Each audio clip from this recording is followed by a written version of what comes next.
Welcome my QT students. With this session we are starting practice sets for CUET PG examination. So you can directly watch the solutions or you can first go to the Telegram group CATZAT-MBA and download the practice set, solve it yourself in the given time and then come back for the solutions. Okay. And you can also connect with me on Telegram at ADITYAKT. Let us start the solutions. Question number 1. First question is saying the sum of ages of 5 children born at interval of 4 years each is 50 years. So what is the age of the oldest child? So there are 5 children which are born at interval of 4 years each, which implies कि अगर पहले वाले बच्चे की जो youngest child होगा अगर उसका एज हम मान लें लेट अस से x ईयर्स, तो नेक्स्ट वाले का एज क्या होगा? x + 4 हो जाएगा। देन नेक्स्ट वाले का x + 4 + 4 यानी कि x + 8 हो जाएगा, फिर x + 12 and x + 16, or sum of all of them is 50. So this is x plus x plus x, 5 times x है 5x plus 4 plus 8 12 plus 12 24 plus 16 40, 5x plus 40 is 50, 5x is 10, तो यहाँ से x हमारा आ गया 2 years। Question क्या पूछा है? Question पूछा है age of the oldest child, और ओल्डेस्ट चाइल्ड की एज होगी x plus 16, so answer will be 2 plus 16 which is equal to 18 years. Okay, option C. But ये तो तब हुआ जब हम कन्वेंशनली इस क्वेश्चन को सॉल्व करेंगे। बट क्या इतना करने की जरूरत है? वी नो कि सारे के सारे जो बच्चे हैं उनकी एज अरिथमेटिक प्रोग्रेशन में है, age is an arithmetic progression AP में है, इजंट इट सो? और उस एपी के लिए 5 चिल्ड्रन है, उनका सम दिया है 50 ईयर्स है, सम इज 50 ईयर्स, इजंट इट सो? और जो एपी का हमारा कॉमन डिफरेंस है दैट इज 4 ईयर्स। तो क्या एपी का एवरेज निकाल सकते हैं यहाँ से? क्लियरली 50 हमारा सम है, 5 चिल्ड्रन है, 50/5 यानी कि एवरेज विल बी 10। तो जो मिडिल वैल्यू है हमारी that is 10 years, that is 10 years, total 5 है, यानी कि जो मिडिल वैल्यू है that will B third term, और हमें चाहिए ओल्डेस्ट, तो क्या होगा 10 + 4 14, और फिर लास्ट टर्म आएगा 18, तो answer will be 18 straight away आ जाएगा। यंगेस्ट चाहिए होता 10 - 4 6, अगेन -4 यानी कि 2 ईयर्स होता। This is youngest and this is oldest. Appreciate कर पा रहे हो इस बात को? क्लियर है? Okay, next question, question number 2। Charu and Lata start simultaneously from A and B towards B and A respectively. If time taken by Charu and Lata to cover the distance AB is 40 and 60 minutes respectively, then we have to find the time taken by them to meet each other. So when Charu travels the distance AB, Charu को time लगता है 40 minutes का. At the same time when Lata travels the same distance, तो Lata को time लगता है 60 minutes का. दोनों ही केसेस में डिस्टेंस तो सेम है, हमारी डिस्टेंस तो उतना ही है, ए बी है, isn't it so? A B distance को ट्रैवल करने में चारू को टाइम लग रहा है 40 मिनट्स, लता को टाइम लग रहा है 60 मिनट्स का। फाइन। तो अगर डिस्टेंस सेम है तो वी नो कि जब भी डिस्टेंस सेम होगा तो टाइम और स्पीड इनवर्सली प्रोपोर्शनल होंगे,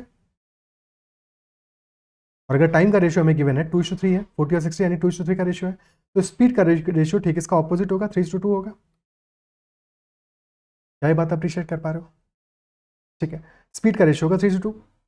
नाउ वी नो कि दोनों एक दूसरे की तरफ जा रहे हैं, चारू लता की तरफ जा रही है और लता चारू की तरफ आ रही है। बेसिकली ए से बी की तरफ जा रहे हैं और एक बी से ए की तरफ जा रहा है, तो दोनों एक दूसरे की तरफ जा रहे हैं, ऑपोजिट डायरेक्शंस में जा रहे हैं। और अगर ऑपोजिट डायरेक्शंस में जा रहे हैं तो दोनों मिलकर डिस्टेंस कवर अप कर रहे हैं, इजंट इट सो? दोनों लोग मिलकर डिस्टेंस कवर अप कर रहे हैं। तो अगर स्पीड का रेशियो 3:2 है और जब सेकंड वाले केस में दोनों मिलकर एक दूसरे की तरफ जा रहे हैं, दोनों ने सेम टाइम पे स्टार्ट किया है, तो हमेशा ये ध्यान रखना जब भी मीटिंग पॉइंट वाला केस होगा तो अगर सेम टाइम पे स्टार्ट किया है तो उनका टोटल ट्रैवल टाइम तो सेम ही होगा दोनों का। जितनी देर चारू ने ट्रैवल किया है उतना ही देर लता ने ट्रैवल किया है, इस बात को ध्यान से समझना। तो अगर ये सेम बात है, दोनों ने सेम टाइम के लिए ट्रैवल किया है, तो अगर टाइम सेम है तो डिस्टेंस स्पीड का समानुपाती होगा, स्पीड के प्रोपोर्शनल होगा, यानी कि स्पीड का रेशियो हमें गिवन है 3:2, विच इंप्लाइज कि 3/5 डिस्टेंस ट्रैवल किया होगा चारू ने और 2/5 डिस्टेंस ट्रैवल किया होगा लता ने। क्या ये बात समझ पा रहे हो? टोटल का 3/5, अगर टोटल डिस्टेंस हमारी डी होती तो 3/5 डिस्टेंस ट्रैवल किया है चारू ने और 2/5 डिस्टेंस ट्रैवल किया है लता ने, और दोनों ने मिलकर टोटल डी डिस्टेंस ट्रैवल किया है। Is that clear? अब किसी भी एक के लिए टाइम निकाल लो। वी नो कि चारू 40 मिनट्स में complete distance A be travel कर रही है, तो 3/5 ऑफ ए बी कितने टाइम में ट्रैवल करेगी? 3/5 टाइम में ट्रैवल करेगी, तो 3/5 × 40 आंसर आ जाएगा। या फिर ऐसे सोचते कि लता टोटल डिस्टेंस डी ट्रैवल करिए 60 मिनट्स में, तो 2/5 टाइम में 2/5 डिस्टेंस कितना टाइम में ट्रैवल करिए 2/5 × 60 में। आंसर तो सेम ही आएगा, दोनों इक्वल होंगे। ठीक है, कोई भी एक निकाल लेते, 3/5 × 40 आ जाएगा हमारा 8 × 3 24 minutes, option D. Is that clear? ठीक है, ओके, ये तो हो गया समझने वाला अपना तरीका। अब इसके बाद में एक और तरीका देख लेते हैं, एक और बात समझ लेते हैं, जिससे कि हम टॉपिक्स को भी कनेक्ट कर पाएंगे और अपनी समझ को भी और बेटर कर पाएंगे। ठीक है, और इस बात को भी ध्यान से समझना। अब इसको हम समझते हैं वैसे जैसे कि टाइम एंड वर्क में समझ रहे होते हैं। ठीक है, कि चारू एक काम को करती है, 40 मिनट्स का टाइम लग रहा है, लता उसी सेम वर्क को कर रही है, 60 मिनट्स का टाइम लग रहा है। दोनों ही डिस्टेंस ट्रैवल कर रहे हैं, ये भी दोनों ही ए बी डिस्टेंस ट्रैवल कर रहे हैं, इजंट इट सो? चारू को ए बी डिस्टेंस ट्रैवल करने में टाइम लग रहा है 40 मिनट्स का। 1 सेकेंड,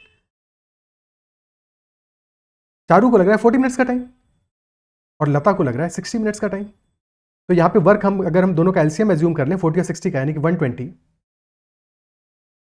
एग्जैक्टली वही डिस्टेंस में भी कर सकते थे हम, तो वही हम यहाँ पे काम कर रहे हैं कि हमने एज्यूम कर लिया कि 120 है। ठीक है, 120 है हमारा टोटल वर्क। ठीक है, या फिर ऐसा समझ लें कि यही डिस्टेंस है हमारी 120 मीटर्स। तो चारू की एफिशिएंसी क्या हो जाएगी, या स्पीड क्या हो जाएगी 3 मीटर्स पर सेकेंड, और लता की एफिशिएंसी हो जाएगी 2 मीटर्स पर सेकेंड। और अब दोनों साथ में मिलकर ट्रैवल कर रहे हैं, साथ में मिलकर काम कर रहे हैं, दोनों एक दूसरे की तरफ जा रहे हैं, यानी कि साथ में मिलकर डिस्टेंस को कम कर रहे हैं। तो टाइम कितना लगेगा? Time will be 120, total work है जो कि 120 मीटर्स डिस्टेंस ट्रैवल करना है, दिस डिवाइडेड बाई एफिशिएंसी, और एफिशिएंसी एड अप हो जाएगी 3 + 2, 120/5 यानी कि 24 मिनट्स। तो चाहे टाइम स्पीड डिस्टेंस से समझो या टाइम एंड वर्क से समझो, बात एक ही है। क्या कॉन्सेप्ट समझ में आ रहा है? क्लियर है? ये तरीका ज़्यादा आसान है, ज़्यादा बेहतर समझ में आता है, कि जहाँ पे कि हमने डिस्टेंस को एक एलसीएम वैल्यू मान लिया और फिर क्वेश्चन को सॉल्व कर दिया। Is that clear? ठीक है, आगे बढ़ते हैं next question, question number 3। Question number 3 कह रहा है an institute has equal number of girls and boys students. जितनी गर्ल्स हैं इंस्टीट्यूट में उतने ही बॉयज हैं। गर्ल्स अगर जी हैं इंस्टीट्यूट में, बॉयज भी इक्वल होंगे उनके। और इंस्टीट्यूट ने एक फेस्ट ऑर्गेनाइज किया, फेस्टिवल ऑर्गेनाइज किया, कल्चरल फेस्टिवल होगा या जो भी फेस्टिवल होगा, and 1/4 of the institute's girls and 1/9 of the institute's boys participated in the same. What fraction of the total number of students participated in the fest? That is what the question is. Okay, so जितनी भी हमारी girls हैं उन girls का 1/4 ने participate किया, जितने भी बॉयज़ हैं उनके 1/9 ने पार्टिसिपेट किया, और वी नो गर्ल्स और बॉयज़ दोनों इक्वल हैं, दोनों इक्वल हैं। ओके, सो एक काम करते हैं, यहाँ पे भी अगेन यहाँ पे भी हम एक वैल्यू एज्यूम कर सकते हैं, कुछ भी वैल्यू एज्यूम कर सकते हैं, आंसर के लिए कोई टेंशन नहीं है। अगर प्रपोर्शन हमें 1/4 और 1/9 लेना है तो 4 और 9 का एलसीएम यानी कि 36 आएगा एलसीएम। तो हमने मान लिया कि 36 गर्ल्स हैं हमारी और 36 बॉयज़ हैं। तो गर्ल्स भी 36 हैं, बॉयज़ भी 36 हैं, टोटल कितना होगा 72 टोटल स्टूडेंट्स हैं। और गर्ल्स में से 1/4 ने पार्टिसिपेट किया है, 36 का 1/4 हो जाएगा 9, और बॉयज़ में से 1/9 ने 36 का 1/9 हो जाएगा 4। ओके, तो 9 + 4 यानी कि 13 ने पार्टिसिपेट किया है टोटल आउट ऑफ 72। और क्वेश्चन यही तो पूछा है कितना fraction of total number of students participated, तो 13/72 विल बी द आंसर। और नंबर चाहे कुछ भी होता, टोटल तो हमारा 13/72 ही आता फ्रैक्शन में। Option A will be the answer in this case. Is it clear? ठीक है, नेक्स्ट क्वेश्चन करते हैं। Question 4, 3 fisherman caught fishes and went to sleep. One of them woke up, took away 1 fish and 1/3 of the remainder as his share. 3 fisherman थे, fishes पकड़ी उन्होंने, पकड़ के फिर आराम से थक गए होंगे, सो गए। एक उनमें से जागा, ज़्यादा शाना था, चालाक था, स्मार्ट था, तो वो जागा, उसने देखा कि फिशेस रखी हैं, इनको काउंटिंग अभी किया नहीं इन्होंने, तो उसने एक फ़िश निकाली। उसके बाद में जो बच गई फिशेस उनमें से 1/3 निकाली, और फिर इसके बाद में फिर वो सो गया। अब बाद में जब वो तीनों उठे तो तीनों ने फिर बची हुई फिशेस को इक्वली डिस्ट्रीब्यूट किया। Question is which of the following can be total number of fishes caught by them. Now since the question is saying which of the following can be, यानी कि मल्टीपल आंसर्स पॉसिबल है obviously, क्योंकि हमें कोई भी और value तो given नहीं है, हमें सिर्फ एक लिमिटेड इन्फॉर्मेशन पता है, तो there can be multiple values जो कि उस सेम इन्फॉर्मेशन के लिए हमें एक इंटीजर वैल्यू दें। Isn't it so? क्योंकि फिशेस अगर डिस्ट्रीब्यूट किए उन्होंने इक्वली, यानी कि एक integer number of fishes distribute किए होंगे, ऐसा तो नहीं किया कि फिश को बीच से तोड़ दिया और डिस्ट्रीब्यूट किया। ठीक है, ऐसा तो कहीं मेंशन नहीं है, तो क्लियरली इन्होंने integer number of fishes distribute किए होंगे। That is what our initial condition is apart from given conditions. Okay, तो इस पे हम इक्वेशंस अपनी बना लेते हैं तो बेहतर समझ पाए शायद। ठीक है, क्योंकि मल्टीपल वैल्यूज हैं, वैल्यूज को अप्लाई कैसे करेंगे, तो या तो वैल्यूज से स्टार्ट करें। ठीक है, 2 तरीके हैं, तो पहले इक्वेशन बना लेते हैं, फिर वैल्यूज से स्टार्ट करने वाला चीज भी सीख लेंगे। तो लेट अस अज्यूम कि टोटल नंबर ऑफ फिशेस हमारी f थी, टोटल f था। अब जब पहला जो बंदा उठा और उठ के उसने सबसे पहले क्या किया, एक फिश को पहले ही रिमूव कर दिया, तो एक तो पहले ही निकाल ली उसने। इसके बाद में बची f-1 फिशेस। अब फिर उसने f-1 में से भी 1/3 निकाल ली फिशेस। इतनी फिशेस को उसने पहले ही बाहर निकाल लिया। क्लियर है? अगर उसने f-1/3 फिशेस भी 1 फिश निकालने के बाद में सेपरेट कर ली, तो अब रिमेनिंग कितना बचा? Remaining fishes will be f-1 का 2/3। ओके, ये रिमेनिंग है और फिर इनको भी इक्वली डिस्ट्रीब्यूट करना है, इक्वली डिस्ट्रीब्यूट करना है बिटवीन 3, अमंग 3। ठीक है, यानी कि हर एक को कितनी मिलेंगी? 2 इंटू f-1/3 का 1/3 का 1/3, isn't it so? और ये वैल्यू इंटीजर होनी चाहिए, दिस शुड बी इंटीजर। और अगर 2 इंटू f-1/3 का 1/3 इंटीजर होगा तो ऑब्वियसली f-1/3 भी इंटीजर ही होगा।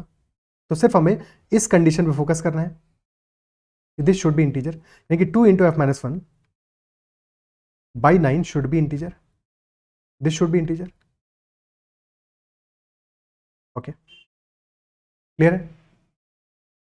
और 2 इंटू f-1/9 को इंटीजर होना है तो f-1/9 को भी इंटीजर होना पड़ेगा, क्योंकि 2 को मल्टीप्लाई करने से कोई 9 का मल्टीपल नहीं हो जाएगा, isn't it so? यानी कि f-1 should be a multiple of 9।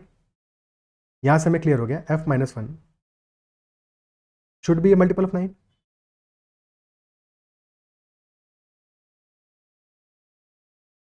तो f will be equal to 9k+1।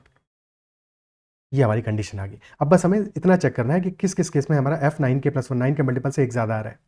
First case में 58 विच इज 57+1, बट 57 क्या हमारा 9 का मल्टीपल है? नहीं है, तो फर्स्ट वाला केस तो पॉसिबल नहीं होगा। ओके, 19 में चेक करेंगे तो 19 इज 18+1, तो यस दिस इज 9 का मल्टीपल +1, तो सेकंड वाला केस सेटिस्फाई कर रहा है। थर्ड है 75+1, अगेन मल्टीपल ऑफ 3 तो है बट मल्टीपल ऑफ 9 नहीं है, तो थर्ड वाला भी काम नहीं करेगा।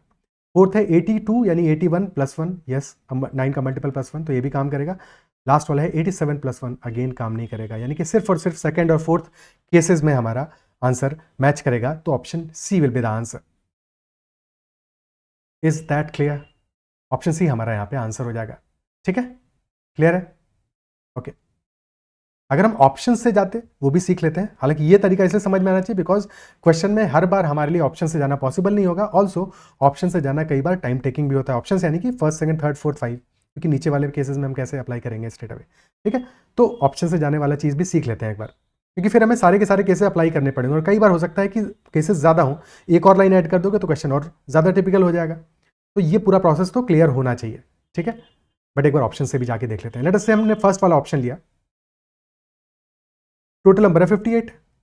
अब सबसे पहले वाले फिशरमैन मान लो कि हम ही हैं, ठीक है, तो हमने क्या किया, पहले एक फिश को निकाल लिया, अब बची 57, तो अब 57/3 को और निकाल लिया।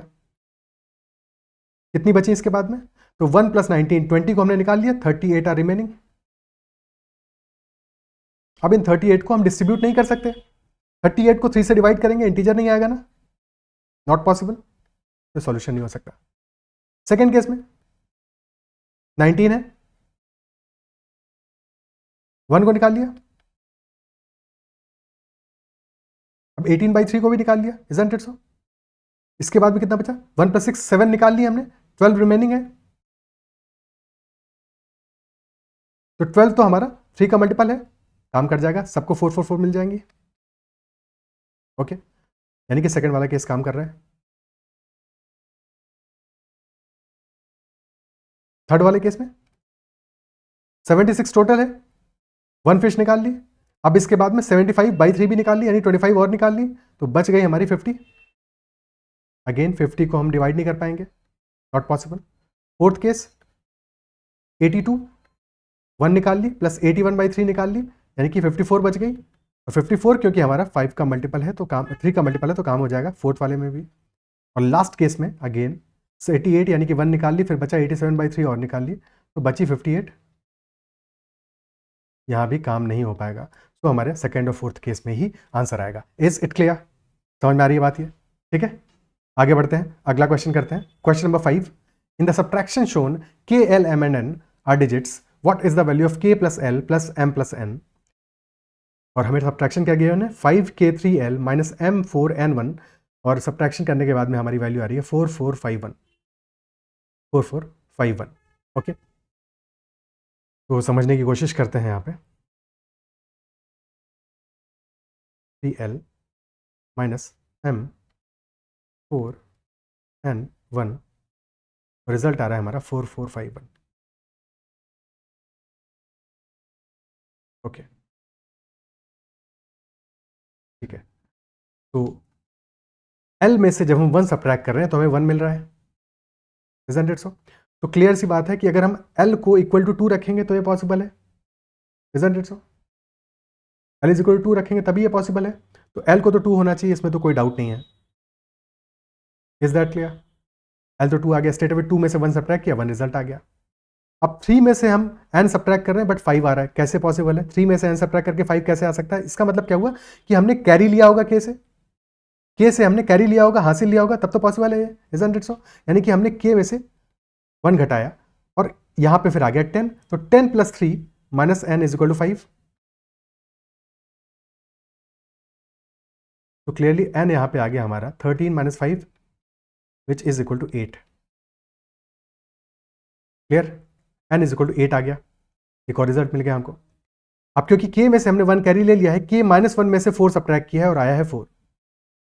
k minus 1 minus 4 is equal to 4, यानी कि k हमारा आ जाएगा 8 प्लस 1 9, k की वैल्यू भी आ गई। अब 5 में से हमने सब्ट्रैक्ट किया है 1 सेकेंड, ठीक है? क्लियर है? कुछ गड़बड़ हो रहा है क्या यहाँ पे? 5 में से m सब्ट्रैक्ट कर रहे हैं और हमें रिजल्ट मिल रहा है 4 का। तो 5 में से अगर हमने m सब्ट्रैक्ट किया और रिजल्ट मिल रहा है 4 का, तो m क्या होना चाहिए? m must be equal to 1। सारी वैल्यूज मिल गई, तो हमारा k आ रहा है 9, l आ रहा है, ठीक है, k आ रहा है 9, l आ रहा है 2, m आ रहा है 1 और n आ रहा है 8। सम क्या आ जाएगा? 9 plus 2 plus 1 plus 8 which is equal to 20। Option A. Is that clear? ठीक है, नेक्स्ट क्वेश्चन करते हैं। और किसी भी क्वेश्चन में अगर कहीं पे डाउट आए, ठीक है, एक तो मैं कोशिश कर रहा हूँ कि तो सबको समझ में आए, फिर भी कहीं पे डाउट रहता है, कोई चीज़ नहीं समझ में आती है, तो कमेंट में मेंशन करना, I will try to resolve that as well. Okay, next question. The capacity of 2 drums is 120 liters and 56 liters. They are filled with water. Maximum capacity of a container which can measure the water of each drum. तो ऐसा container हमको चाहिए जिसकी capacity maximum हो और फिर भी दोनों ड्रम्स के वाटर को मेजर कर सके। यानी कि जब क्वेश्चन हमें इस तरह से एक्सप्लेन कर रहा है तो मतलब ये हुआ क्वेश्चन में हमें चाहिए जो कि ऐसा कैपेसिटी हो कंटेनर का सच दैट 120 लीटर और 56 लीटर का वो HCF हो, हाईएस्ट कॉमन फैक्टर हो। दोनों का फैक्टर होगा तभी तो एग्जैक्टली मेजर कर पाएगा, इजंट इट सो? दोनों का फैक्टर होना चाहिए, तो HCF ऑफ 120 एंड 56 क्या वैल्यू आएगी? दोनों 8 के मल्टीपल हैं, 8 से बड़ा तो कोई नंबर मिलेगा नहीं हमें ऐसा। 8 लीटर से HCF आ जाएगा। और प्रॉब्लम ये है क्वेश्चन में तो सीसीएम वैल्यू दी है सारी, सीसी यानी कि सेंटीमीटर क्यूब, ठीक है? तो हमें ये ध्यान रखना है कि 1000 centimetre cube is equal to 1 litre. Okay, this is 1 litre, तो हमारा आंसर आ जाएगा 8000 centimetre cube which is option B. Next question. A boy rides his bicycle 10 kilometers at an average speed of 12 km per hour and again travels 12 km at an average speed of 10 km per hour. His average speed for the entire trip कितना होगा? Average speed will be, क्योंकि average है, average will be total distance upon total time, TD by TT, total distance by total time. Distance total पता है हमको, time नहीं पता है यहाँ पे, ठीक है? टोटल डिस्टेंस कितना है? पहले फेज में 10 किलोमीटर है और सेकंड फेज में 12, 10 plus 12 is total distance. Total time कितना होगा? फर्स्ट केस में टाइम कितना है? Time will be distance by speed यानी 10 बाई 12 प्लस सेकंड वाले में 12 बाई 10, तो टोटल टाइम कितना आ जाएगा? एलसीएम ले लेंगे, 12 और 10 का एलसीएम लेंगे, एलसीएम आएगा 60। 10 में मल्टीप्लाई होगा 5 से हो जाएगा 50 और 12 में मल्टीप्लाई होगा 6 से हो जाएगा 72। तो दिस विल बी 122 बाई 60 या फिर 61 बाई 30। पुट कर देंगे वैल्यू, तो this will B 22 upon 61 by 30। 30 हो जाएगा ऊपर जाके मल्टीप्लाई, 22 इंटू 30 बाई 61। तो रफली ये वैल्यू 11 के आसपास आएगी, क्योंकि 30 बाई 61 इज ऑलमोस्ट 1/2 से थोड़ी सी छोटी वैल्यू है। ठीक है, तो स्लाइटली लेसर देन 11 आएगा, स्लाइटली लेसर देन 11 आएगा। ठीक है, मतलब स्लाइटली का मतलब ये हुआ कि बहुत छोटी वैल्यू 11 से नहीं आएगी। बाकी एक्जैक्टली कैलकुलेट करना है तो याद जाएगा 660 बाई 61 विच इज 610, यानी कि 10 टाइम्स जाएगा और बचेगा 50। तो 10 and 51, 50 by 61 which is almost 0.8 के आसपास का वैल्यू, तो ऑप्शन डी आंसर आ जाएगा, 10.8 किलोमीटर पर आवर। क्लियर है? ठीक है,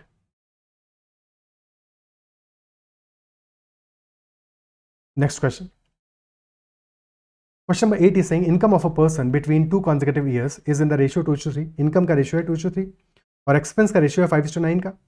If his income in the second year is rupees 45,000 and his expense in the first year is rupees 25,000, तो total savings for the 2 years कितना होगा? यानी कि हमें कुछ वैल्यूज गिवन भी हैं, यहाँ पे रेशियो भी गिवन है, कुछ वैल्यूज भी गिवन है, सो दैट हम फॉर एग्जांपल हमें इनकम सेकंड ईयर का गिवन है तो उससे हम फर्स्ट ईयर का इनकम भी निकाल पाएंगे and so on for the expense as well. So we know कि इनकम का रेशियो क्या है फर्स्ट ईयर और सेकंड ईयर का, 2:3 का रेशियो है. और हमें साथ में ये भी पता है income for the second year 45,000, यानी कि अगर 3 यूनिट्स 45,000 है तो 1 यूनिट हो जाएगा 15,000. तो क्लियरली फर्स्ट ईयर की इनकम क्या हो जाएगी 2 × 15,000 यानी कि 30,000 आ जाएगी. क्लियर? सिमिलरली एक्सपेंस के लिए रेशियो है हमारा 5:9 का,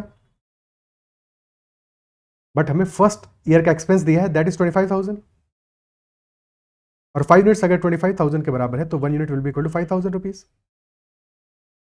अगर 1 यूनिट 5,000 है तो 9 यूनिट हो जाएगा 9 × 5,000 यानी कि 45,000 रुपीज.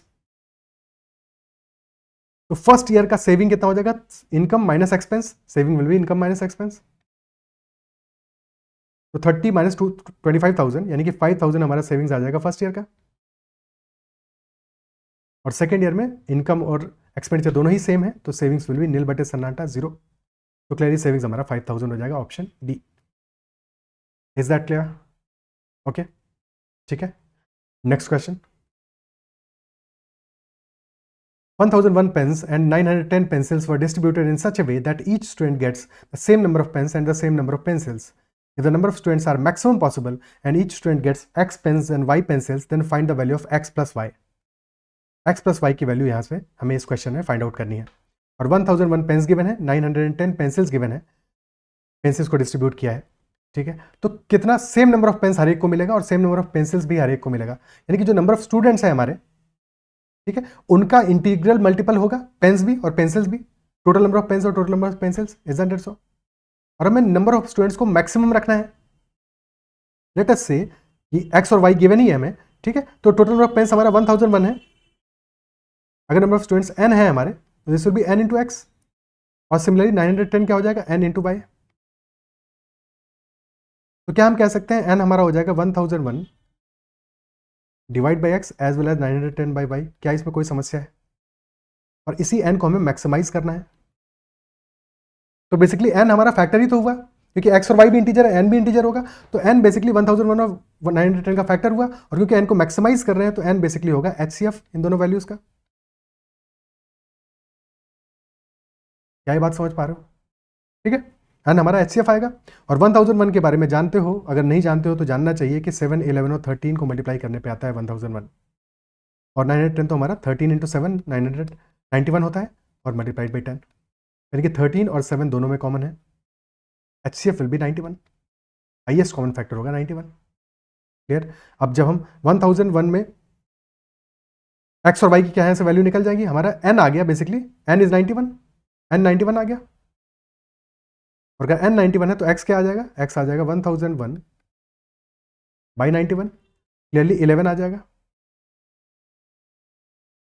और सिमिलरली y हमारा आ जाएगा 910 divide by 91 which is equal to 10.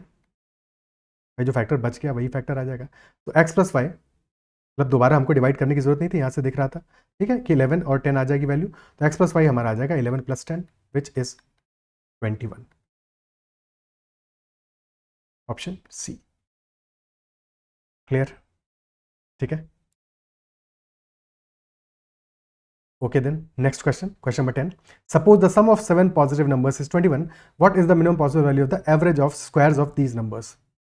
Some given है हमें 7 पॉजिटिव नंबर्स का, दैट सम इज 21। ये क्वेश्चन में कहीं नहीं मेंशन है कि ये जो हमारी वैल्यूज हैं 7 नंबर्स हैं, दीज शुड बी डिफरेंट या फिर इक्वल नहीं हो सकते, ठीक है, ऐसा कुछ भी कहीं पे भी मेंशन नहीं है। सम गिवन है हमें 7 पॉजिटिव नंबर्स का, दैट इज 21। तो अगर सम 21 है तो क्या हम कह सकते हैं एवरेज कितना होगा?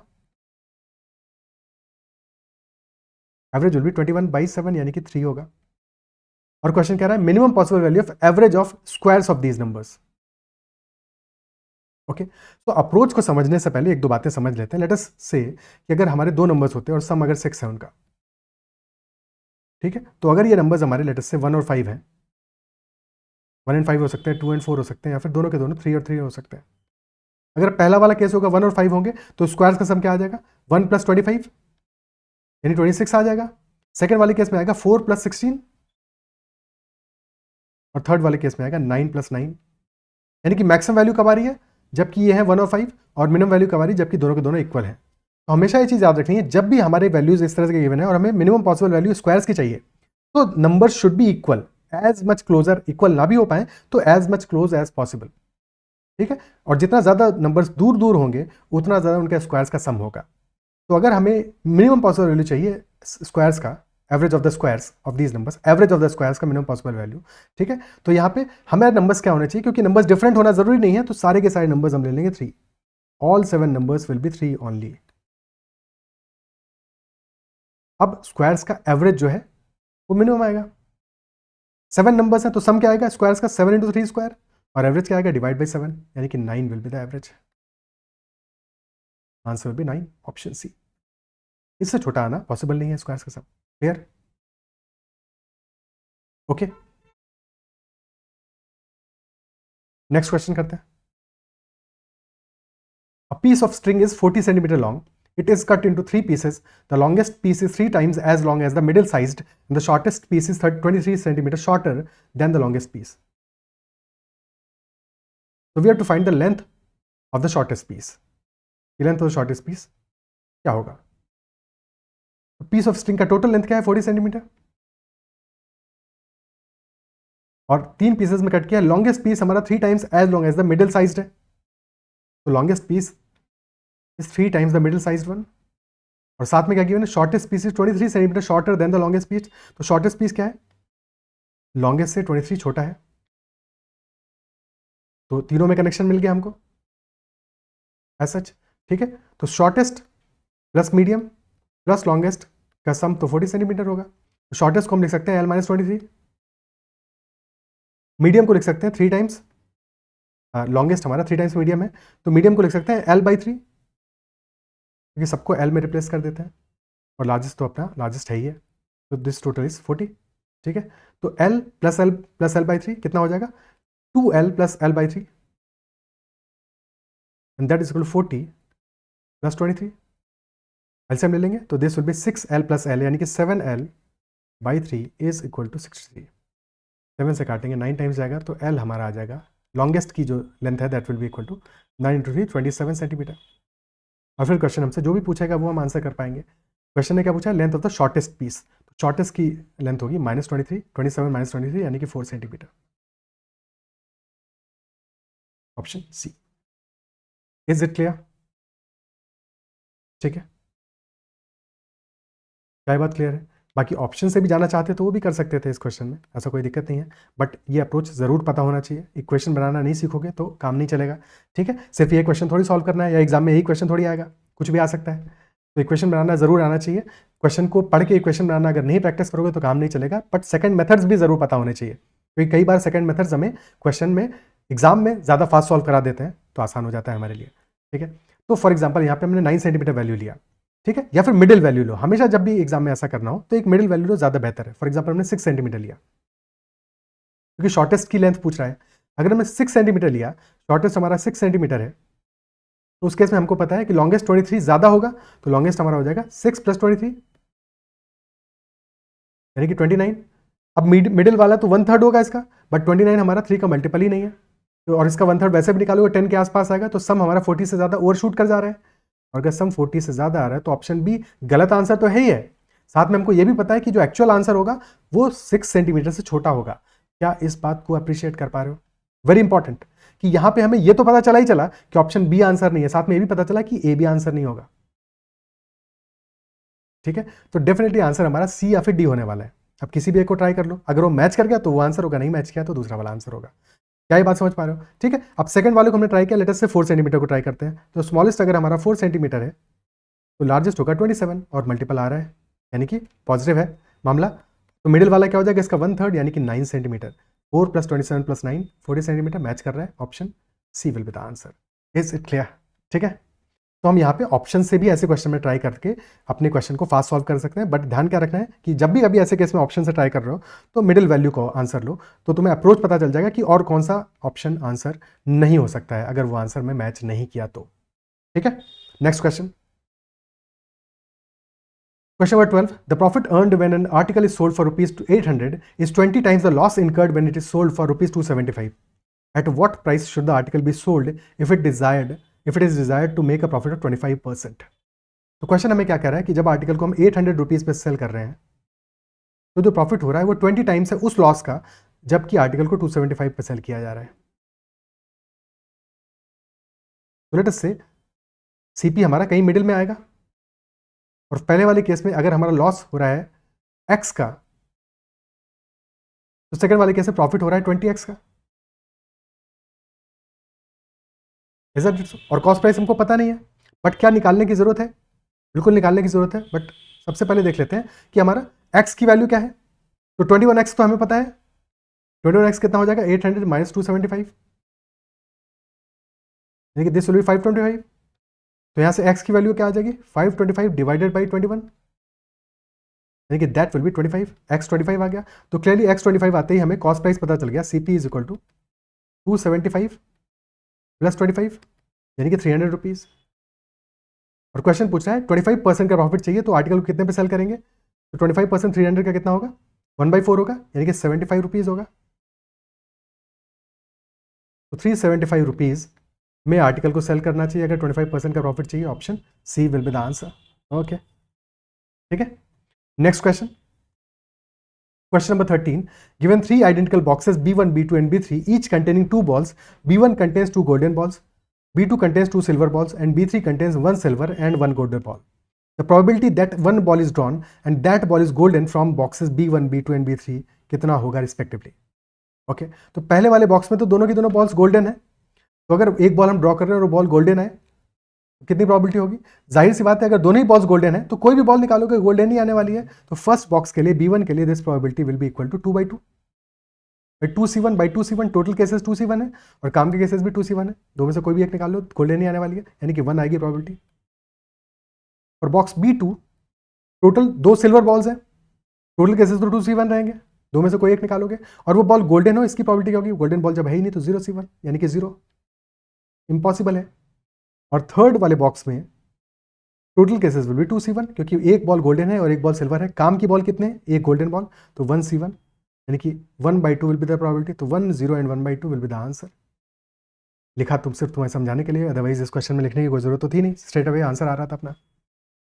वेरी सिंपल क्वेश्चन, बिल्कुल फंडामेंटल क्वेश्चन है प्रोबेबिलिटी पे, इजंट इट सो? अगला सवाल करते हैं। Next is if from each of the 3 boxes containing 3 white and 1 black ball, 2 white and 2 black ball and 1 white and 3 black balls respectively, तो तीनों boxes का हमें कंपोजिशन दे दिया गया है। 1 ball is drawn at random, हर एक बॉक्स से एक एक बॉल हमने ड्रॉ की है, तो what is the probability that 2 white and 1 black ball will be drawn? इस बात की प्रोबेबिलिटी क्या होगी कि 2 white बॉल ड्रॉ की है हमने और एक ब्लैक बॉल ड्रॉ की है। ओके, ठीक है, तो यहाँ पे केसेस बनने वाले हैं, केसेस बनेंगे हमारे, क्योंकि एक जो ब्लैक बॉल हमने ड्रॉ की है वो या तो फर्स्ट बॉक्स से की होगी या सेकंड से या थर्ड से, ठीक है, तो उस हिसाब से केसेस बनाते हैं और बाकी से व्हाइट बॉल ड्रॉ की होंगी। बॉक्स 1, बॉक्स 2, बॉक्स 3, ठीक है, तो एक केस बनेगा हमारा कि हमने फर्स्ट वाले बॉक्स से ब्लैक बॉल ड्रॉ की तो बाकी दोनों से व्हाइट ड्रॉ की होगी। सेकंड केस बनेगा जबकि सेकंड वाले से हमने ब्लैक बॉल ड्रॉ की तो बाकी दोनों से व्हाइट ड्रॉ किया होगा। और थर्ड केस बनेगा जबकि थर्ड वाले से हमने ब्लैक बॉल ड्रॉ की, बाकी दोनों से व्हाइट ड्रॉ किया होगा। Is it clear? फर्स्ट वाले बॉक्स से white ball black ball draw करने की प्रोबेबिलिटी कितनी होगी? भाई 3 व्हाइट है 1 ब्लैक है, 1 ब्लैक 1/4।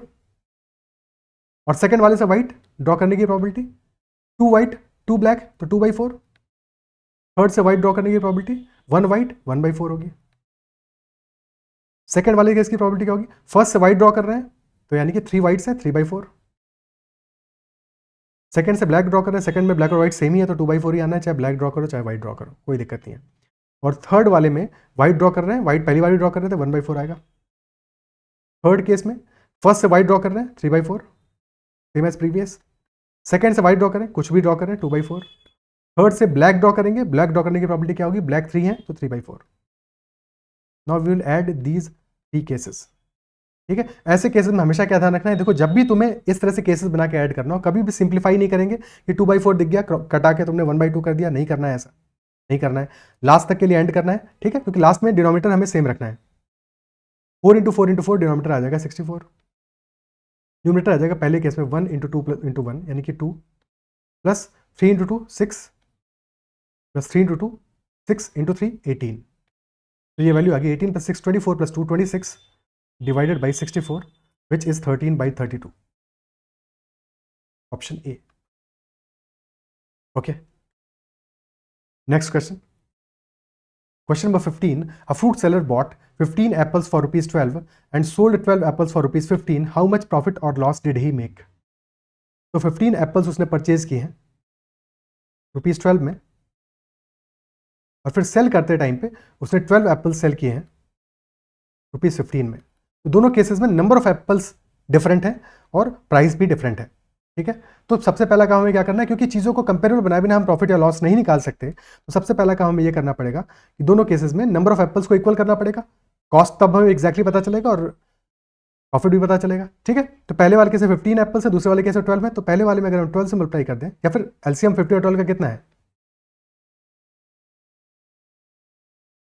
60 है, तो अगर 4 से मल्टीप्लाई कर दें पहले वाले केस में और सेकंड वाले केस में मल्टीप्लाई कर दें 5 से, तो दोनों केस में हमारे नंबर ऑफ एप्पल 60 हो जाएंगे, बात बन जाएगी हमारी। तो पहले वाले केस में अगर 60 एप्पल्स हमने दोनों ही केसेस में 60 एप्पल्स ही परचेज किए, 60 एप्पल्स ही सेल किए, तो कॉस्ट क्या आएगा, 60 एप्पल्स का कॉस्ट आ जाएगा 4 × 12 यानी कि 48 rupees, this will B cost. और सेलिंग में कितना पैसा मिलेगा, रेवेन्यू कितना जनरेट होगा, 5 × 15 75 रुपीज, तो 48 रुपीज में परचेज किए, 75 में सेल किया, प्रॉफिट हुआ 27 रुपीज का, 27 रुपीज का प्रॉफिट हुआ, ओके। और प्रॉफिट किस पे हुआ है, 48 रुपीज पे, यानी कि 27/48 प्रॉफिट आ गया, विच इज 9/16, परसेंटेज टर्म्स में कितना आ गया, 9/16 होता है हमारा 8/16 प्लस 1/16, 8/16 हुआ 50% और 1/16 कितना होगा 6.25%, आंसर आ जाएगा 56.25%, option B. Is it clear, ठीक है, आगे बढ़ते हैं। Question number 16 is saying 64% of square root of 409600 divided by 1.6 is equal to question mark into 2.56, तो यहाँ पे हमें सॉल्व करना पड़ेगा। 4096 क्या इस नंबर में कुछ क्लिक कर रहा है, दिस इज 1024 इंटू 4, 1024 होता है 2 to the power 10, so this is 2 to the power 12, okay. This multiply by 100, this multiply by 100 का स्क्वायर रूट निकाल रहे हैं, और 100 भी होता है 10 का स्क्वायर, जब स्क्वायर रूट लेंगे इस वैल्यू का तो क्या मिलेगा हमको, ठीक है, 2 to the power 12 इंटू 10 का 10 पावर 2 का whole square root, this will be 2 to the power 6 into 10, और 2 to the power 6 हुआ 64, तो 4096 हमारा 64 का होल स्क्वायर है, 64 इंटू 10, तो हमें निकालना है 64%, यानी 64/100 इंटू दिस नंबर इज 640, और डिवाइड कर रहे हैं 1.6 से, ठीक है। इसका पॉइंट हटाया, एक ऊपर 0 आ गया, अब ये 2 0 से 2 0 काट दो, 16 4 जा 64, 4 बचा, 64 इंटू 4 आ गया 256, and this is question mark into 2.56, तो क्लियरली ये 100 टाइम्स जा रहा है, this multiply by 100 is 256, answer भी 100 ओनली, ऑप्शन बी। क्लियर है, ठीक है। Next question, 38.4% of 1450 plus 78.2% of 240 minus question mark का square is equal to 20% of 77.4। Very important, जो वैल्यू हमें निकालनी है वो स्क्वायर रूट होगा, जो वैल्यू यहाँ पे आएगी उसका, क्योंकि क्वेश्चन मार्क की जगह हम x रख दें लेटर से, तो x का स्क्वायर, तो हमें वैल्यू ऑफ x निकालना है, इजंट इट सो, ठीक है। तो यहाँ पे देखो एक अप्रोच तो ये है कि हम चीज़ों को अप्रोक्सीमेट करके आंसर निकालें, ठीक है, क्योंकि वैल्यूज जो हमें दी हैं, ऑप्शंस दिए हैं, बहुत दूर दूर है, 18, 29, 27 और 81, और जो वैल्यूज हमारी क्लोजेस्ट भी हैं 29 और 27। तो 27 का स्क्वायर क्या होता है 729, 29 का स्क्वायर क्या होगा 30 का स्क्वायर 900, दिस विल बी 841। तो इनके बीच का भी डिफरेंस जो है 100 से ज़्यादा का है, अच्छा खासा डिफरेंस है इनके बीच का भी, इजंट इट सो? तो अप्रोक्सीमेशन हम ले सकते हैं, कोई इसमें दिक्कत नहीं है, थोड़ा बहुत अप्रोक्सीमेट जरूर कर सकते हैं। तो अप्रोक्सीमेशन करके कैसे कर सकते हैं इसको? लेट अस से पहले हमने निकाला 40% of 1450 plus 80% of 240 minus x square, और राइट साइड में 20% ऑफ 75 निकाल लो, क्योंकि छोटी वैल्यू है, बहुत बड़ी वैल्यू नहीं है। 40% ऑफ 1450 क्या होगा 2/5 इंटू 1450 प्लस 80% ऑफ 240 आ जाएगा 4/5 इंटू 240, और माइनस में आ जाएगा 20% ऑफ यानी कि 1/5 इंटू 75, और एक्स स्क्वायर को लेगा राइट हैंड साइड में। ठीक है, तो 5 से काटा ये आ जाएगा 290 इंटू 2 यानी कि 580। और हमने किया क्या, देखो अप्रोक्सीमेशन करते समय यही ध्यान रखो कि डायरेक्शन का तुम्हें पता होना चाहिए, तुम वैल्यू को बढ़ा रहे हो या फिर डिक्रीज कर रहे हो। तो हमने पहले वाले केस में वैल्यू को स्लाइटली इंक्रीज किया है, दूसरे वाले केस में भी स्लाइटली इंक्रीज किया है। ठीक है, स्लाइटली इंक्रीज किया है, और फिर यहाँ पे थोड़ा सा बहुत थोड़ा सा डिक्रीज किया है। तो ऐसा हमारा जो आंसर आएगा वो थोड़ा सा बड़ा वैल्यू आएगा, ये भी ध्यान रखना है। ठीक है, तो हमें पता होगा कि डायरेक्शन क्या है आंसर का, वेरी इंपॉर्टेंट।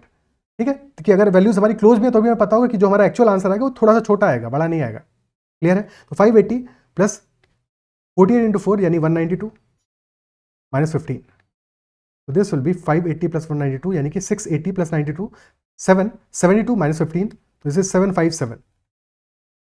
और क्लियरली हमारा आंसर क्योंकि 757 से छोटा आने वाला है, तो आंसर शुड बी 27 का square, option C. Is this clear? ठीक है, ओके ये तो हो गया हमने जब अप्रोक्सीमेशन सॉल्व किया, क्योंकि एग्जाम में टाइम कम होगा, कोई जरूरत नहीं है पूरा एग्जैक्ट वैल्यू जानने का, जबकि हमारे पास ऑप्शन ऐसे गिवन है कि जहां से कि हमें इजीली आंसर मिल सकता है। बट अदरवाइज अगर पूरा प्रॉपर्ली सॉल्व करना होता तब क्या करते हैं, तो वो अप्रोच भी सीख लेते हैं, देख लेते हैं। देखो 38.4% ऑफ 1450 निकालना है, तो इंस्टेड ऑफ 38.4% निकालने के हम क्या करेंगे 1450% निकाल सकते हैं। ठीक है, 1450% ऑफ 38.4। अब ये बातें बार बार लिखनी नहीं है, मैं लिख रहा हूं ताकि तुम समझ जाओ, प्लस 240% ऑफ 78.2। ठीक है, और ये क्वेश्चन मार्क को स्क्वायर को दूसरे साइड में लेके चले जाओ, और माइनस 20% ऑफ 77.4, इसको ऐसे ही रहने दो। ओके, अब हम ये भी कह सकते हैं, क्या हम लिख सकते हैं 1450% को 145% ऑफ 384। भाई 10 से मल्टीप्लाई कर दिया हमारे नंबर जिसका परसेंटेज निकालना है, और 10 से डिवाइड कर दिया परसेंटेज को, बिल्कुल कर सकते हैं। और ये दोनों काम एक ही स्टेप में कर रहे हैं हमको, दो स्टेप में सिर्फ समझाने के लिखा है। 24% यही सेम काम आगे भी किया ऑफ 782, और माइनस 20% ऑफ 77.4 को लिख सकते हैं 75 प्लस 2.4, दो पार्ट से ब्रेक कर दिया ताकि हमारा कैलकुलेशन आसान हो जाए। अब 384 का 145% निकालना है, तो 145% क्या होगा 384 हो गया 100%, फिर इसका हाफ हो जाएगा 192, 150% हो गया, 150% हो गया, और 150% में से 5% हमें सब्ट्रैक्ट करना है, -5%, और 50% 192 है तो 5% हो जाएगा 19.2, तो माइनस करेंगे 19.2 प्लस 24% यानी 25% निकाल लें और 1% सब्ट्रैक्ट कर दें। ठीक है, क्लियर है? 25% क्या आएगा 782 डिवाइड बाई 4 करेंगे, या तो 25% में से 1% सब्ट्रैक्ट कर दो, या 20% में से 4% सब्ट्रैक्ट कर दो, जिस भी तरह से समझ में आए। 25% कितना होगा 780 का हाफ होगा 390, का हाफ होगा 195 प्लस 0.5, तो 195.5। ओके, दैट इज 25%, और 1% कितना आएगा 782 का 7.82, तो माइनस 7.82। अगेन इस कैलकुलेशन को और भी आसान करने के लिए हम 782 को लिख सकते थे 800 माइनस 18, क्योंकि 800 पे हमारा कैलकुलेशन और भी आसान हो जाता, और माइनस 20% ऑफ 75 यानी 15, और माइनस 20% ऑफ 2.4, तो minus 0.48। Now is this clear? ठीक है, अब वैल्यूज को एडअप करते हैं, तो 384 प्लस 192 कितना होगा 576। ठीक है, 576 प्लस 195.5 माइनस 15 यानी 576 प्लस 180, दैट विल बी 676, 756.5, और दिस इज 19.2 प्लस 7.82, तो 19 प्लस 7 आ गया 26, 27.02, 27.02 और plus 0.48, 27.50, this is minus 27.50, answer आ जाएगा 729, विच इज क्लियरली 27 का स्क्वायर, तो answer is 27, option C. Is it clear? ये तो तब हो जब हमें प्रॉपर्ली निकालना है, तब भी हम कैसे छोटी छोटी परसेंटेज वैल्यूशन को ब्रेक कर सकते हैं, बट इस क्वेश्चन में हम अप्रॉक्सीमेशन से सॉल्व करेंगे, क्योंकि गिवन ऑप्शंस हमें अप्रॉक्सीमेशन के लिए ही ज़्यादा सूटेबल है। ज़्यादा सूटेबल इसलिए है क्योंकि टाइम बहुत कम लगने वाला है। Next, 25% of cube root of 328509 plus 75% of cube root of 79507। अब यहाँ पे क्यूब रूट वाला थोड़ा सा लफड़ा है, है कि नहीं? लफड़ा तो है ही है। तो क्यूब रूट कैसे निकालोगे किसी भी नंबर का? अगर मैं 5 डिजिट नंबर गिवन है 79507, हमेशा ये करो सबसे पहले, क्योंकि क्यूब रूट निकाल रहे हैं तो लास्ट की 3 डिजिट्स को हटा दो। ओके, अब तुम सिर्फ 79 पे फोकस करो। हमें पता है कि 4 का क्यूब कितना होता है 64, और 5 क्यूब होता है 125। अब हमारा 79 4 के क्यूब के ज्यादा पास है। लास्ट की 3 डिजिट को हमने इसलिए हटाया है क्योंकि सिंपल सी बात ये समझो, अगर हम 40 का क्यूब करेंगे दैट विल बी 64000, और अगर 50 का क्यूब करेंगे तो दैट विल बी 125000। यानी कि ये जो हमारा 79507 है, 507 नंबर है, इसका जो क्यूब रूट है 40 से 50 के बीच में होगा। Is that clear? ठीक है, 40 से 50 के बीच में आने वाला है। Is that very clear? और साथ में लास्ट में डिजिट आ रहा है हमारा 7 में फोकस करो। लास्ट में डिजिट आ रहा है 7, और लास्ट में डिजिट 7 किसके क्यूब में आएगा? या तो 3 के क्यूब में आएगा, क्योंकि 3 3 9 3 27, और या फिर 7 के क्यूब में आएगा क्या? नहीं, 7 के क्यूब में नहीं आएगा, तो 3 के क्यूब में ही लास्ट में 7 आ रहा है। इजंट इट सो? यानी कि ये भी बात भी क्लियर है कि हमारा 4 से 5 के बीच में है, तो हमारा 10th डिजिट तो 4 है, और यूनिट का डिजिट आएगा 3, तो 43 हमारा क्यूब रूट आ गया, तो 75% ऑफ 43 हो गया। प्लस आप क्यूब रूट निकालना है इसका। अगेन यहाँ पे सेम काम करो, आखिरी की 3 डिजिट को हटा दो, बचा 328। 6 का क्यूब हुआ 216, और 7 का क्यूब हुआ 343, यानी कि 6 से 7 के बीच में है, और लास्ट में आ रहा है 9। 7 के क्यूब में कितना आता है? 7 में कैसे आएगा 9? 9 तो हमारा आएगा 9 के क्यूब में 729। ठीक है, तो यानी कि क्लियरली ये नंबर क्या है? 7 के क्यूब के बहुत पास है, और साथ में यूनिट डिजिट पे 9 भी आना है, यानी कि this must be cube root होगा 79। 79 का क्यूब होगा ये वैल्यू। क्या ये बात क्लियर है? तो हमारा एक्सप्रेशन बन गया 25% ऑफ 79 प्लस 75% ऑफ 43, और 75% को हम लिख सकते हैं 25% इंटू 3। ओके, तो ये भी हमारा एक्सप्रेशन बन जाएगा 25% ऑफ 3 इंटू 43, प्लस पहला वाला है 25% है ही है, 25% को बाहर ले लो, अंदर बच जाएगा हमारा 79 प्लस 129, 3 इंटू 43 यानी 129। तो number will be 79 plus 129 divided by 4। Clear? तो आ जाएगा 129 130 प्लस 78, 208 बाई 4। एक सेकेंड, ऑप्शन तो कोई मैच नहीं कर रहा है, यहाँ पे गड़बड़ क्या हो रहा है? ओहो, एक बहुत बड़ा ब्लंडर कर दिया हमने कि 6 और 7 के बीच में आ रहा था, तो दिस विल बी 69 होगा ना, 79 थोड़ी होगा। क्या किया है? ठीक है, 69 होगा, तो दिस विल बी 198 बाई 4। ऐसी गलतियां नहीं करनी चाहिए एग्जाम में। ठीक है, 198 बाई 4 क्या होगा? 200 बाई 4 यानी 50 minus 0.5, 49.5 will be the answer, option D. Is it clear? ठीक है, क्लियर है? ओके, नेक्स्ट क्वेश्चन करते हैं। Question number 19. There are two buckets A and B. Initially A has 2 liters of water and B is empty. A में 2 liters water है, B खाली है. In 1 hour, 1 liter of water is transferred from A to B and then half liter is transferred back to A from B in the next half an hour. तो process, और यही process फिर से repeat करते हैं. तो earliest A will get empties in how much time? That is what the question is asking. Initially A में हमारा 2 liters water है, B है empty, 0 liter water है. फर्स्ट आवर में क्या करते हैं? 1 आवर में 1 litre water is transferred from A to B. A से बी में अगर 1 लीटर ट्रांसफर किया तो ए में बचा 1 लीटर और बी में भी हो गया 1 litre. Then next half hour में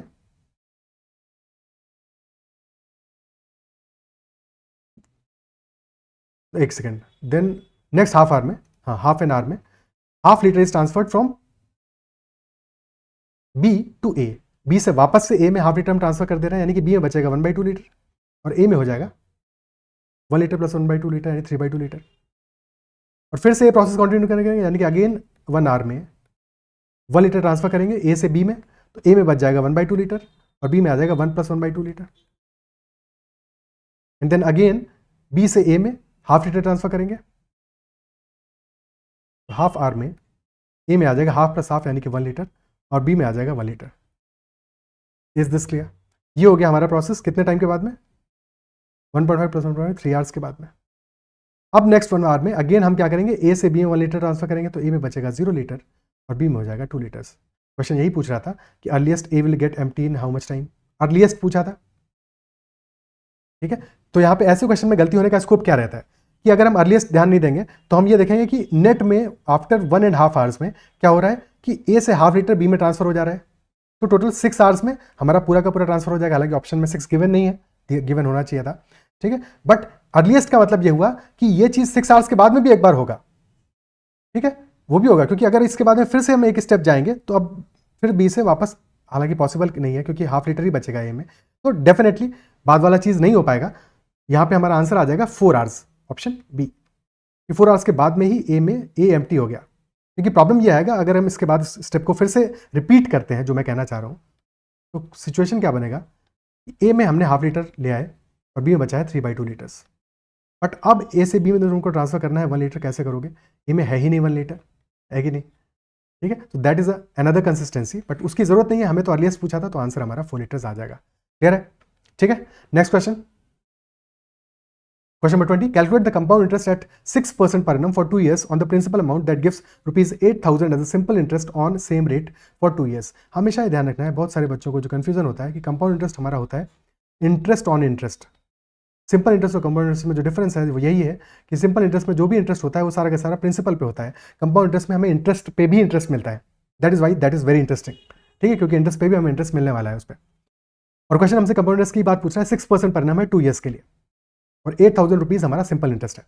अगर 2 ईयर्स में 8,000 रुपीज का सिंपल इंटरेस्ट है, यानी कि पहले ईयर का इंटरेस्ट कितना होगा, 4,000 रुपीज, और सेकंड ईयर का इंटरेस्ट भी 4,000 होगा, क्योंकि सिंपल इंटरेस्ट तो हमारा दोनों ईयर पे सेम ही रहने वाला है। और कंपाउंड इंटरेस्ट में हमें इंटरेस्ट पे इंटरेस्ट मिलेगा, यानी कि इस 4,000 पहले ईयर वाले पे सेकंड ईयर में हमें इंटरेस्ट मिलेगा 6%, 1% होगा 40, 6% हो जाएगा 240, तो हमारा टोटल कंपाउंड इंटरेस्ट हो जाएगा 8,240, option C. Is that clear? ठीक है, ये तो एक अप्रोच हो गया हमारा। सेकंड अप्रोच ये है कि हमें पता है कि 2 ईयर्स में हमें 12% इंटरेस्ट मिला होगा सिंपल इंटरेस्ट से, और विच इज 8,000 रुपीज, और कंपाउंड इंटरेस्ट से कितना इंटरेस्ट मिलेगा, 6 + 6 + 6 × 6/100, यानी कि 12.36%, विच इज 12% प्लस 0.36% कितना होगा, 0.12% × 3। 12% तो हमें गिवन वैल्यू 8,000 है, तो 12% वैल्यू 8,000, और 0.12% हो जाएगा 80 डिवाइड बाई 100, तो 80 × 3, answer will B 8240। Is that clear? दोनों में से किसी भी अप्रोच से करोगे कोई दिक्कत नहीं है, बट दोनों अप्रोच क्लियर होनी चाहिए, समझ में आनी चाहिए।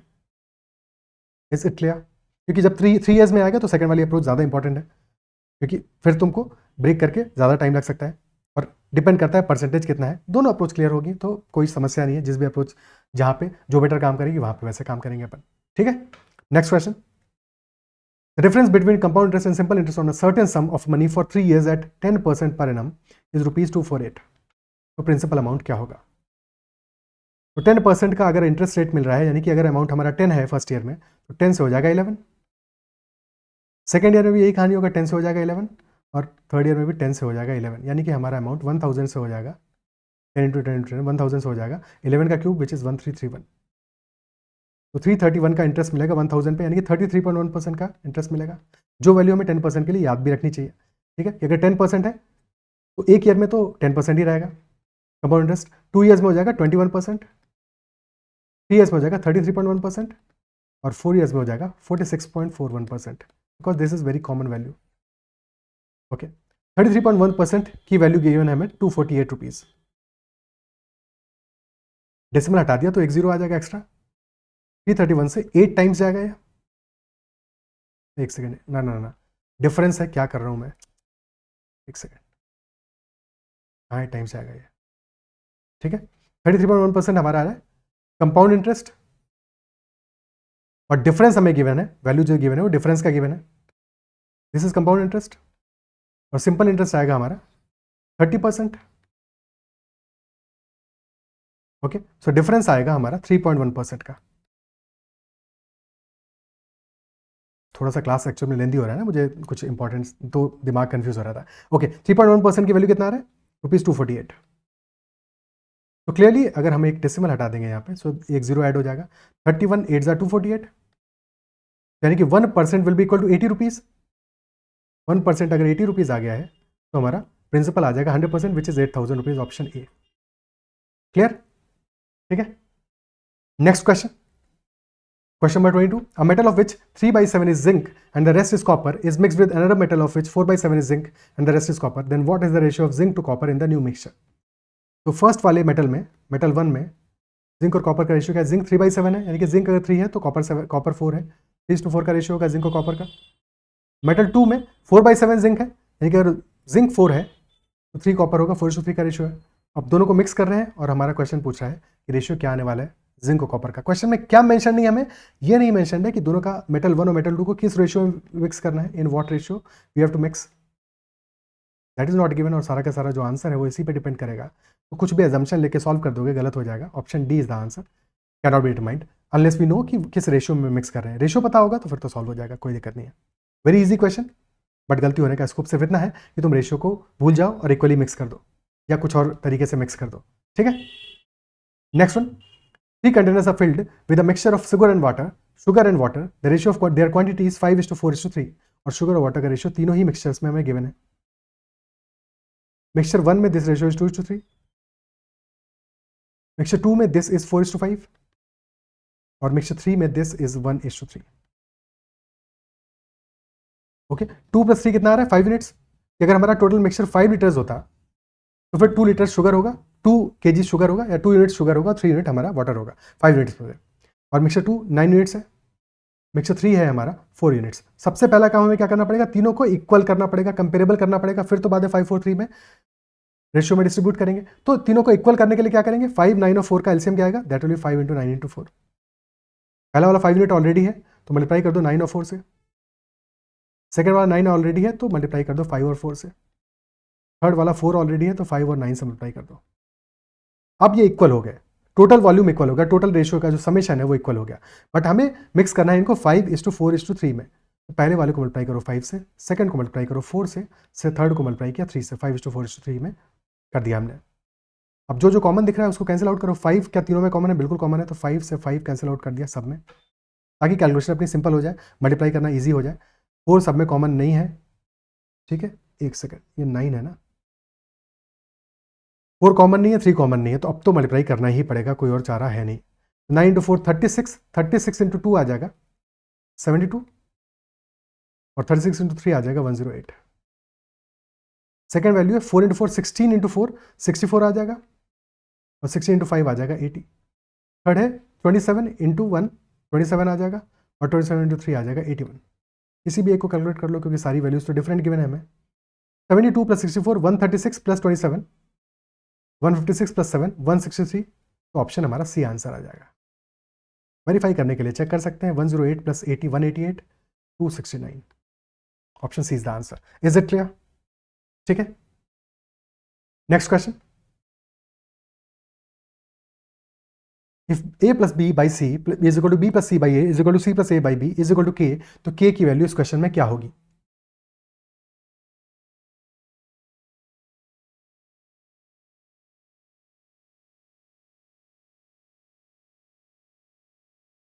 This is equal to k.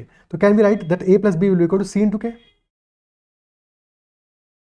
b + c will be equal to a × k, and c + a will be equal to b × k. सम कर दो, तो सम करने पे आ जाएगा लेफ्ट हैंड साइड में 2 times a + b + c, that will be equal to a + b + c × k. तो clearly k is equal to 2, option B.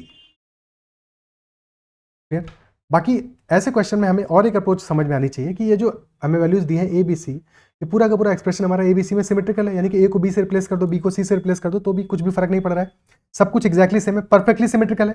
पहले a + b / c, फिर a b + c / a, फिर c + a / b, यानी कि a b और c को equal होना चाहिए। ऐसे केसेस में जब भी हमें ऐसा गिवन है तो a b c को इक्वल होना चाहिए, अभी तो ऐसा पॉसिबल है।